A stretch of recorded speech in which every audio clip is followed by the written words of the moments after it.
নূহ আলাইহিস সালাতু ওয়াস সালামের কথা কিতাবের মধ্যে আসছে। পয়গম্বর নূহ আলাইহিস সালাতু ওয়াস সালামকে কাফেররা জ্বালাইছে।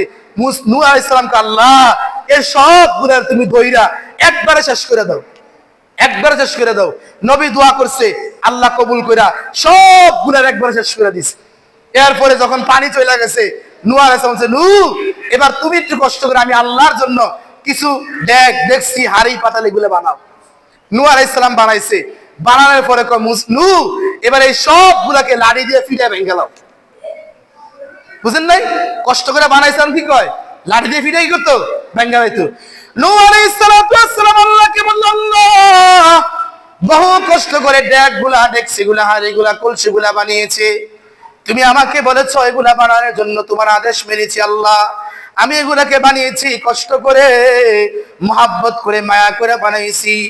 এরপরে আবার তুমি বললে এগুলাকে ভেঙে ফেলার জন্য, ইল্লত বুঝি নাই মালিক।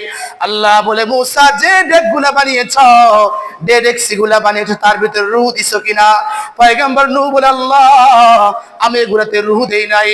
এ নূহ, রূহ না দিয়ে যদি এগুলাকে ভাঙতে পারো, তোমার যদি কষ্ট লাগে, যখন কাফেররা তোমাকে অত্যাচার করেছে, তুমি যখন হাত দুইটা বাড়ায় আমি আল্লাহর কাছে আমার এই বান্দাগুলোর জন্য বদদুয়া করেছিলা, তুমি পয়গম্বর তোমার বদদুয়ার কারণে আমি সবগুলা বান্দাকে ধ্বংস করে দিয়েছি।